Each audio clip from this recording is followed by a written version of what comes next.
శ్రీ సచిదానంద సమర్థ సద్గురు సాయి మహారాజ్కి జై. సాయి బిడ్డలందరికీ కూడా సాయినాథుని ఆశీర్వాదాలతో మనం గురుచరిత్ర పారాయణ 48వ అధ్యాయంలోకి వచ్చామండి. శ్రీ గణేశాయ నమః, శ్రీ సరస్వత్యై నమః, శ్రీ గురుభ్యో నమః. స్వామి, ఈ గంధర్వపురంలోని శ్రీకురుడు ఇంకేమి చేశారో చెప్పండి అని కోరిన నామధారకునితో సిద్ధుడు ఇలా చెప్పారు. నాయనా, ఆ భగవంతుడు ప్రతిరోజు స్నానానుష్ఠానాలకు మఠం నుండి బయలుదేరి సంగమానికి వెళ్ళి వస్తూ ఉండేవారని చెప్పాను కదా. అప్పుడు గంధర్వపురంలోని పర్వతేశుడనే ఒక వ్యవసాయదారుడు ఉండేవాడు. అతడు గుత్తకు సాగు చేసుకునే పొలము సంగమం నుండి మఠానికి వెళ్ళే దారిలో ఉండేది. అతడు నిత్యము మొదట మఠంలో శ్రీగురుణ్ణి దర్శించుకుని పొలానికి వెళుతుండేవాడు. శ్రీగురుడు మఠం నుండి సంగమానికి వెళ్ళేటప్పుడు, తరువాత మఠానికి తిరిగి వచ్చేటప్పుడు కనిపెట్టి పరుగున పోయి ఎంతో శ్రద్ధాభక్తులతో కొద్ది దూరం నుండి ఆయనకు నమస్కరించుకుని పోతుండేవాడు. కొంతకాలము శ్రీగురుడు అతనిని ఏమీ పలకరించకుండా అతడి భక్తి శ్రద్ధలను గమనిస్తూ ఉండేవారు.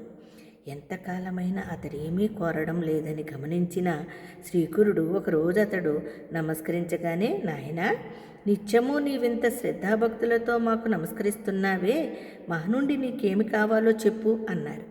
ఇంతకాలానికి తన కట్టి అవకాశం వచ్చినందుకు పర్వతేశుడు ఎంతో సంతోషించి చేతులు జోడించి, బాబు, నా పొలాన్ని స్వామివారు ఒక్కసారి చూచి అక్కడ తమ పాదము పెడితే మాకు మేలవుతుందని నా ఆశ అన్నాడు. స్వామి, నాయనా, నీ పొలములో ఏమి పైరు వేశావు అని అడిగారు. అతడు, అయ్యా, ఈ సంవత్సరము జొన్న వేశాను. రోజు మీకు నమస్కరించుకుంటుంటే చేను బాగా పెరుగుతున్నది. ఇప్పుడిప్పుడే ధాన్యము పాలు పోసుకుంటున్నది. తమ దయవల్ల 2 నెలల్లో అది కోతకు సిద్ధమవుతుంది. కనుక మీ అమృత దృష్టితో ఆ చేనును చూస్తే మాకింత అన్నం పెట్టిన వారు అవుతారు. ఎవరో శూద్రుడు ఏదో చెప్పాడులే అని తలచి నా మాట త్రోసిపుచ్చవద్దు. మీరే మా పాలిట రక్షకులు అని ప్రార్థించాడు. శ్రీగురుడు, సరే పద, చూచి వద్దాం అని చెప్పి అతనితో కూడా చేను వద్దకు వచ్చారు. ఏపుగా పెరిగిన పైరును కలయచూస్తూ, ఏమిరా, మేము చెప్పింది చేస్తానంటే ఒక మాట చెప్తాను అన్నారు. ఆ రైతు, తండ్రి, మీ మాట జవదాటనా? మా క్షేమం కోరి చెప్పేవారు మీరుగాక మరెవరున్నారు?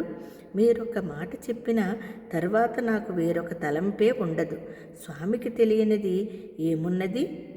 గురువాజ్ఞ విషయములో నాకు మరే ఆలోచన లేదు అన్నాడు. ఆ మాట యతివరేణ్యుడు, అలా అయితే మా మాట మీద నమ్మకముంచి మేము మధ్యాహ్నం ఇటుగా వెళ్ళే లోపల ఈ చేలోని పైరంతా కోయించు అని చెప్పి సంగమానికి వెళ్ళిపోయారు.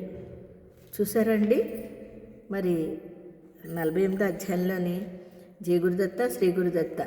మరి రేపు ఏం జరుగుతుందో చూద్దామా? సాయిరామ్.